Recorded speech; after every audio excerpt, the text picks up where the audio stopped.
Sua senha para entrar na mansão da riqueza. Neville Goddard.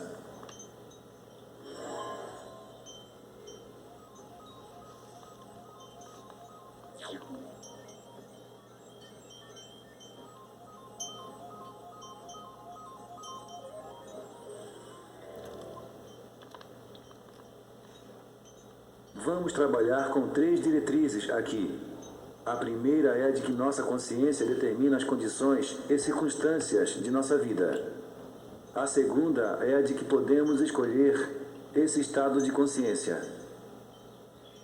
A terceira, portanto, é a conclusão lógica de que podemos ser o que quisermos, já que podemos escolher o estado de consciência que vai determinar os eventos de nossa vida. Mas a pergunta que surge depois da lógica apresentada é essa: então por que não mudamos nosso estado de consciência se queremos mudar nossa vida? Bem, é que não é tão fácil quanto parece. É uma verdade a de que não gostamos muito de deixar para trás as coisas com as quais estamos acostumados. Mas é uma perda de tempo esperar que com o tempo as coisas se resolvam por si mesmas. A não ser que com o tempo você mude seu estado de consciência, porque é só com ele que você pode de fato mudar a condição em que vive. Para os que me acompanham há mais tempo, essa palavra estado de consciência já não é tão estranha. Mas para você que chegou agora e talvez esteja se perguntando o que ela significa, eu respondo que estado de consciência é o seu pensar constante, as coisas que você acredita serem verdades absolutas, e sua conversa interior, as coisas que diz a si mesmo. A Bíblia fala desses estados de consciência como mansões do Senhor, ou casas, e até mesmo como cidades. Se você já esteve doente e depois se recuperou, então você estava na mansão da doença e agora está na mansão da saúde.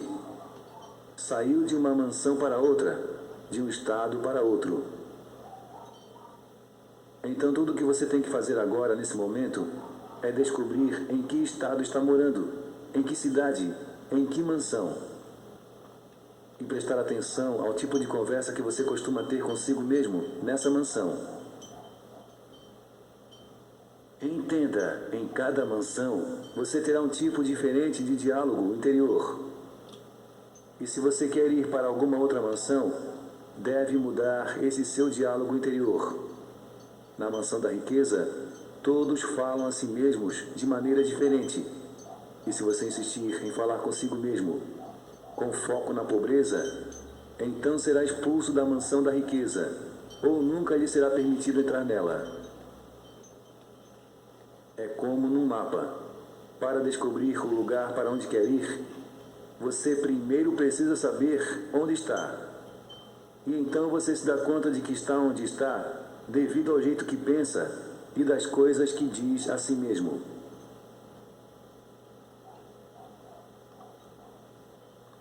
O mais importante aqui é compreender que estamos envolvidos por uma energia eterna, infinita, na qual todas as coisas têm a sua origem, e todos seguimos um padrão definido.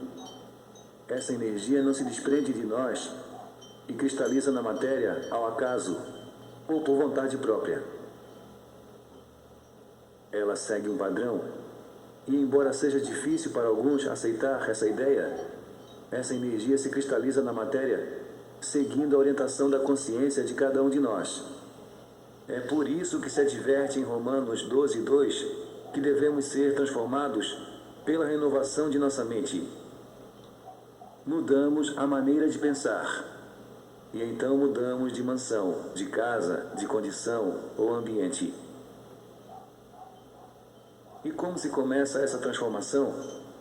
Bem, antes de tudo é importante que se estabeleça uma nova conversação interna. Você deve cuidar com as coisas que diz a si mesmo em pensamento, sussurrando, ou mesmo em voz alta. Sim, muitos de nós dizemos coisas a nós mesmos em voz alta. E geralmente são coisas que não agregam, frases depreciativas sobre nós ou nossa condição. Se quer mudar a qualidade de sua mansão, de sua condição de vida, então o primeiro passo é mudar a qualidade do seu diálogo interno. Essas conversas que você trava consigo mesmo. Muitos de nós não se dão conta dessas conversas, porque estão sempre envolvidos em muitas atividades, com o objetivo secreto de não admitirem essas conversas. Porque ao admitirem que elas existem, terão que fazer algo a respeito, e toda mudança exige trabalho. E temos a tendência a deixar as coisas como estão, porque muitos preferem continuar com o que estão habituados, mesmo que seja uma condição desagradável. De um lado, uma situação infeliz. Do outro, uma situação melhor. Para ir de uma a outra, é preciso algumas mudanças, e muitas pessoas têm preguiça de começar a mudar. Até que a dor pela situação infeliz aumenta tanto que não resta outra alternativa a não ser se embrenhar na mudança. Sussurramos coisas a nós mesmos para justificar um comportamento destrutivo. Bebo por causa disso, sou um fracasso por causa dessa ou daquela pessoa. E fazer isso é condenar-se a um destino que nunca muda. E o tempo que você gasta nessas justificações é um tempo perdido, porque o seu mundo não vai mudar enquanto você estiver apontando o dedo lá para fora. Não é quando essa ou aquela pessoa mudar que seu mundo vai mudar. Toda mudança em seu mundo começa com uma mudança em você. E toda mudança em você começa com a decisão de melhorar a qualidade da conversa que você tem com você mesmo. As coisas que admite para a sua vida e o que considera possível ou verdadeiro. Se você acha que alguém não gosta de você, ou se o comportamento desse alguém lhe ofende, a causa da sua ofensa está em você mesmo. Suas conversas interiores sobre essa situação é que causam a sua ofensa. Se você se ofende com essa pessoa, é porque tem dito a si mesmo coisas como: não gosto desse sujeito, ele me olha com desprezo, esse comentário dele com certeza é uma indireta para mim. É claro que com esse diálogo interno você não vai se colocar num estado muito elevado. E se você dissesse a si mesmo: esse sujeito deve ter qualidades que ainda não conheço, ele me olha de um jeito diferente, mas deve ser por respeito ou por não me conhecer muito bem. Aquele comentário que ele fez pareceu para mim, mas não me importo porque estou convicto do meu valor, e não é a opinião de alguém estranho que vai me colocar para baixo ou me enfurecer. Viu como um diálogo é diferente do outro? Um provoca discórdia e separação. O outro provoca empatia e poder. E seus diálogos internos em relação aos ricos, como tem sido? Você tem julgado eles? Se quer se juntar a eles ou ser rico, você tem que parar de julgar os ricos. Ou pelo menos a maioria deles, que é honesta e contribui para o progresso da sociedade, gerando empregos e pagando impostos. Acho que você já entendeu que de uma mudança de consciência vai surgir inevitavelmente uma mudança de ambiente e condições. E nenhuma mudança de consciência pode acontecer sem que se mude antes nossas conversas internas.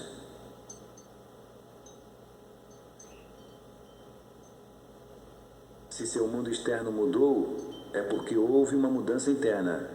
Se seu mundo externo ainda não mudou, é porque por dentro você também ainda não mudou.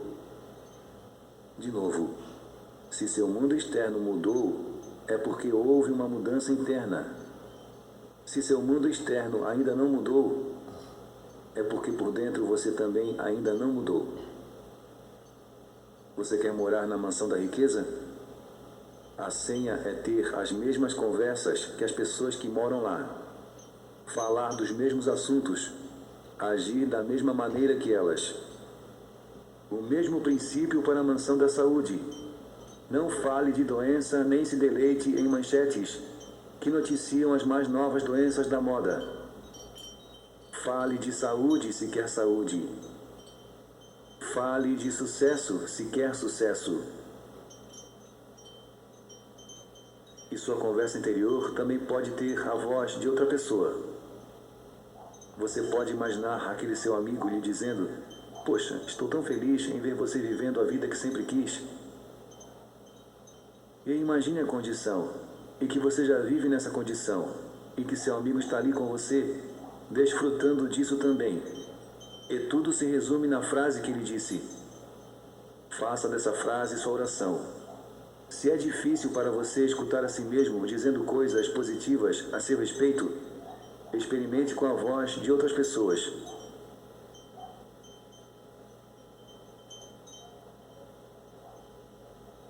Somos este maravilhoso templo, onde todas as coisas são feitas. E o mundo externo é apenas uma projeção de tudo que acontece dentro de nós. Essa sabedoria estava adormecida dentro de nós, mas agora despertamos. Como Adão, no 2º capítulo de Gênesis, ele foi colocado para dormir profundamente. E não encontramos na Bíblia nada que diga que ele foi despertado desde então. Mas acredito que ele despertou, sim. Mas não como Adão. O despertar de Adão, acredito, se deu com o nascimento de Jesus Cristo. Em Cristo despertamos. Em Adão dormimos. Toda pessoa que não está consciente do seu poder como Criador é um Adão adormecido. Como esse Adão adormecido, podemos caminhar pelo mundo com olhos abertos, conquistar riquezas e fama, mesmo sem ter consciência de que tudo isso foi causado pela nossa forma habitual de pensar e agir. E como esse Adão adormecido, podemos ler um livro sagrado e interpretar suas histórias literalmente, sem entender que tudo ali é sobre nós mesmos. E tem o objetivo de nos despertar do sono de Adão que vivemos. E achamos mesmo que Eva é uma criatura feita a partir da costela de outra criatura. Mas quando começamos a despertar, entendemos que Eva é uma simbologia da Bíblia para toda a criação que vem de dentro. Mas se estamos adormecidos, a obra de nossas mãos é confusa, assim como o oleiro que trabalha num vaso enquanto está quase desmaiando de sono. Por certo, esse vaso não vai apresentar as mais belas formas. Quando despertamos, então temos de volta a consciência de Cristo, de que somos um só com o Criador, e de que a consciência de separação era a consciência de Adão. Por um tempo, nos identificamos com ela, mas agora estamos despertos. Agora estamos em Cristo. E estar em Cristo não é fazer parte de uma igreja ou cultuar uma figura histórica. Cristo é a consciência de unidade com o todo. Nessa consciência, nos tornamos mais amorosos, porque vemos tudo como uma parte de nós mesmos. Ninguém mais é um estranho para você nessa consciência de Cristo. Posso estar encontrando uma pessoa pela primeira vez, sendo eu agora o Neville, ou Anderson, ou diga o seu nome. Mas intimamente sabemos que essa pessoa não se trata de um estranho. Ele é um conhecido meu, na esfera maior, de onde todos viemos. E se essa pessoa está diante de mim, é porque eu mesmo a atraí. Porque, como é dito em João 6,44, nenhuma pessoa pode vir até mim, a não ser que aquele que me enviou traga essa pessoa até mim. Ou como está em João 10,18, quando se diz: ninguém pode me levar à força, porque antes eu mesmo me entrego, por iniciativa própria. E citando outro versículo parecido: não foram vocês que me escolheram, eu escolhi vocês. João 15,16. Diante dessas verdades apresentadas aqui, fica difícil ver-se como vítima, uma vez que você compreenda e aceite essas verdades. E se você compreende e aceita essas verdades, só lhe resta agora parar de se lamentar e superar toda a violência e confusão que você expressou em seu mundo quando ainda estava adormecido em Adão. Viva agora em Cristo, consciente de sua unidade com o todo e que é do imaginar que venham a acontecer. É hora de acordar.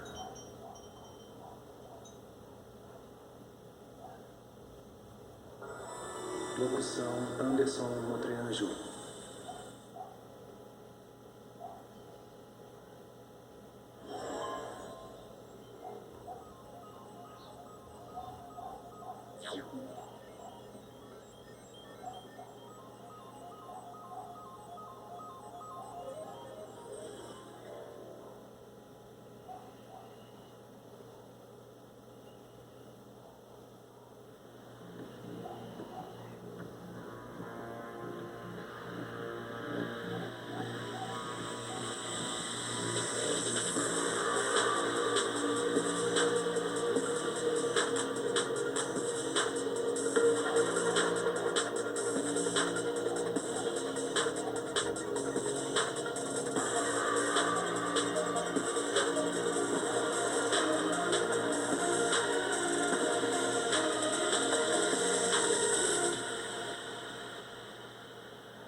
Por que é difícil materializar nossos sonhos?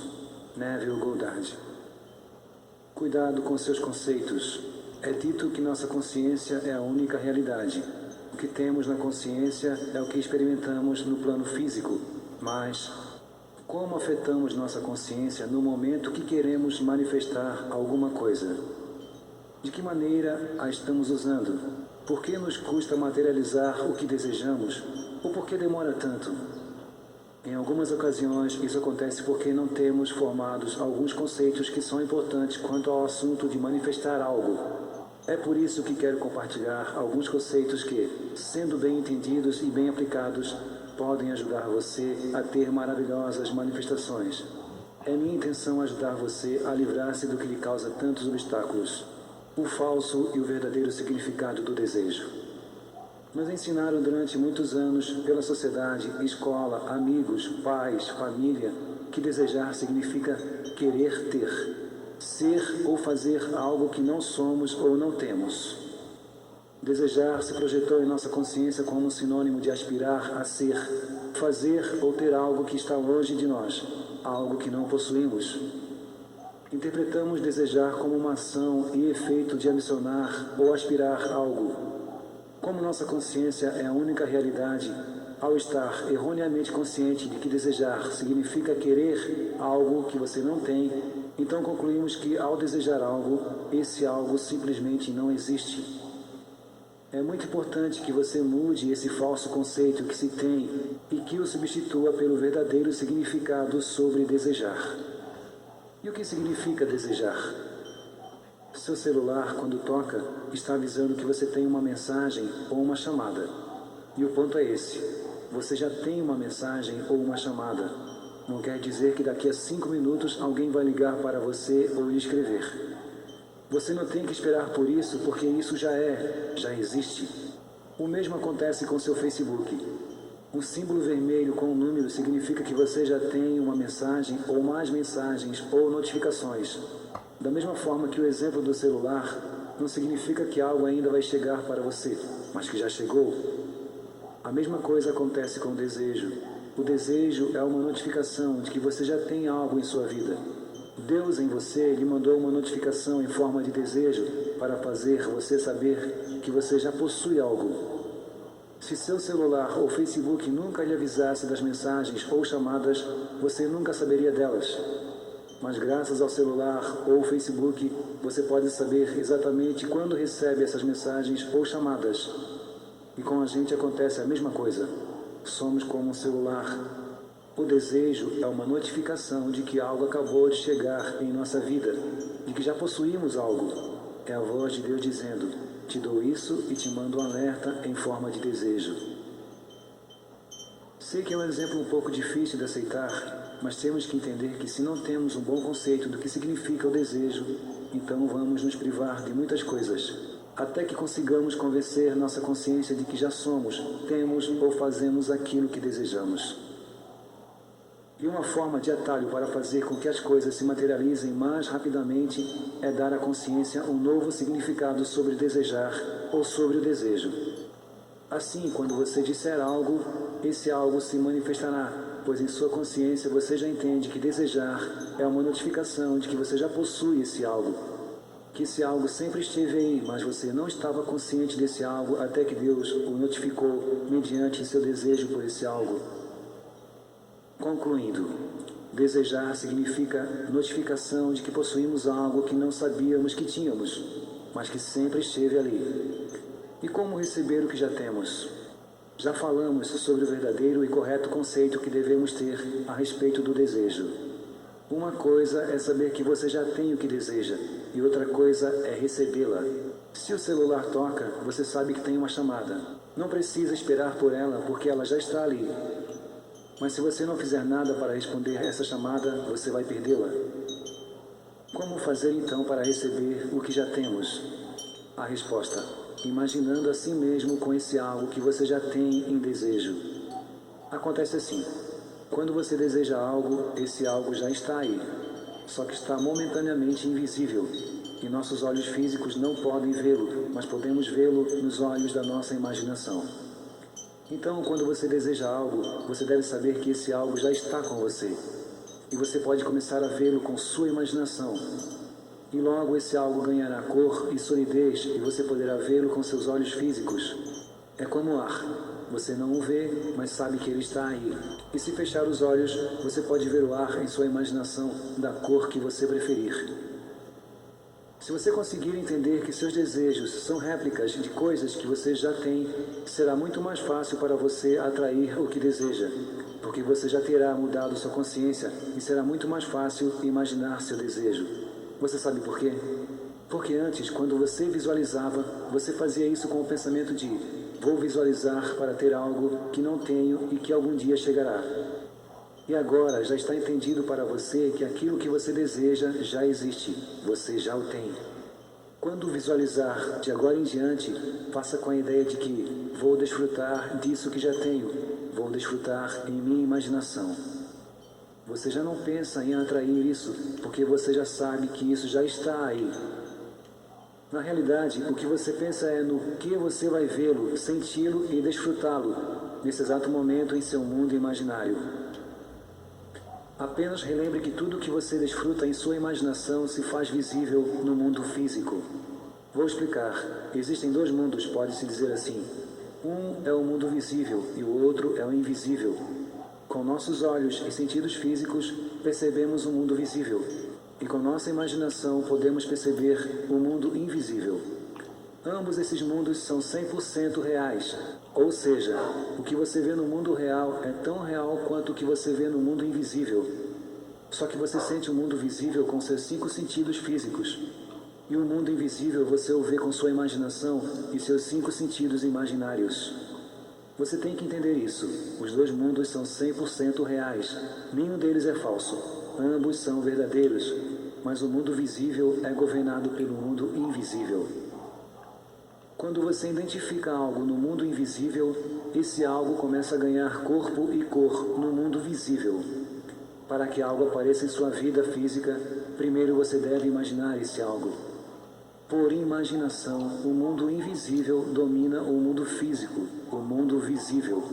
Agora você tem que entender que no mundo invisível você já tem tudo que existe. Você tem todas as marcas de carro que existem. Você tem milhões e milhões de casas em qualquer parte do mundo e todo o dinheiro que possa precisar e muito além disso. E todas as experiências que possam existir. Há milhões de possibilidades no mundo invisível.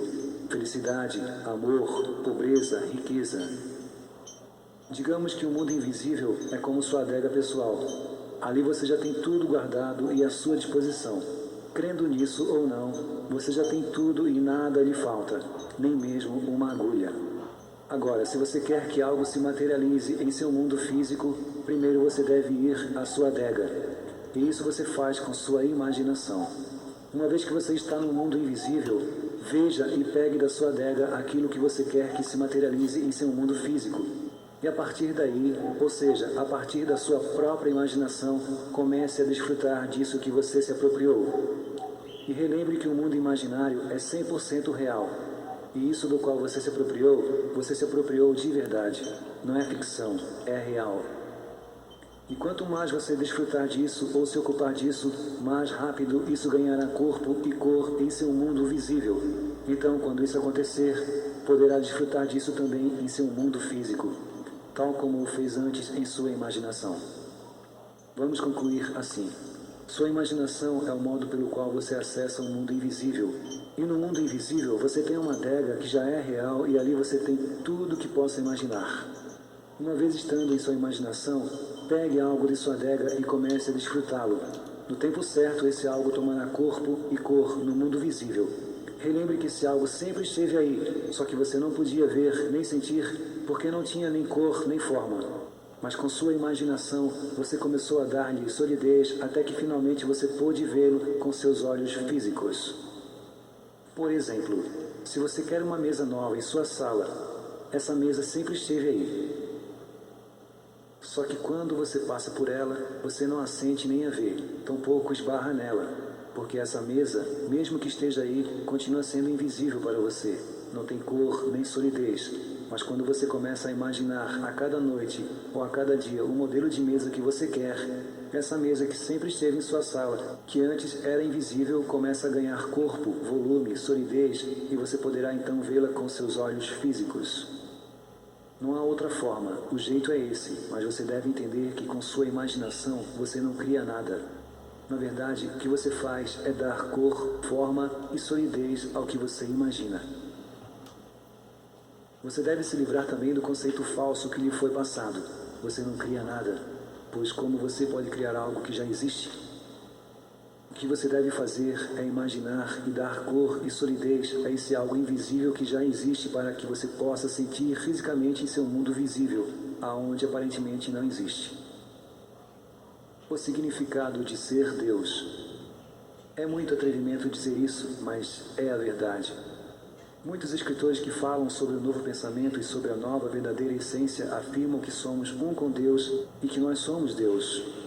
Para muitas pessoas que estão começando a receber esse tipo de informação, essa afirmação soa como um atrevimento ou inverdade. É compreensível esse tipo de reação, pois durante muitos anos as religiões têm ensinado que Deus é um ser separado de nós, mas conforme avançam no estudo da verdade, começam a entender que Deus é a nossa própria imaginação, ou seja, nós mesmos. Nós somos Deus. Compreende o que isso significa? Você pegou o verdadeiro significado dessa afirmação? Até onde podemos chegar ao reconhecer a verdade dessa afirmação? Se você reconhece que é Deus, deve entender então que nada nessa vida lhe falta. Você é dono de tudo o que vê. Para entendermos isso, vamos analisar Deus. Se Ele estivesse aqui fisicamente e quisesse um notebook, por exemplo, simplesmente não o compraria. Pois como Ele é Deus Todo-Poderoso e dono de todo o mundo, pois Ele criou tudo que existe, então Ele é dono desse notebook. Assim como Ele já tem tudo o que deseja desde a fundação desse mundo. O mesmo acontece com qualquer questão material. Deus, por ser quem é, já tem tudo. Todas as casas lhe pertencem. Todas as televisões, todos os animais de estimação, celulares, tudo, absolutamente tudo que existe, inclusive dinheiro, pois Ele criou tudo. As coisas novas que se têm inventado e as que ainda serão inventadas serão feitas por pessoas que se utilizarão de suas imaginações. E como a imaginação é Deus, então será Deus quem terá criado tais invenções. Pode existir alguma coisa que não pertence a Deus? Você pode imaginá-lo mendigando por uns centavos quando ele é dono absoluto de todo o dinheiro do mundo? Você pode vê-lo frustrado por querer ter algum objeto material quando ele possui tudo que existe? Você o vê em algum leito de hospital? O Deus Todo-Poderoso, doador de toda a vida, você pode vê-lo doente? Agora você pode entender? Se você entendeu que é Deus, deve entender também que nada, absolutamente nada, pode faltar a você. Se você deseja algum bem material, declare-se já possuidor disso que você deseja. Você deseja dinheiro? Pois não faça mais isso. Pois por que você vai desejar algo que já tem?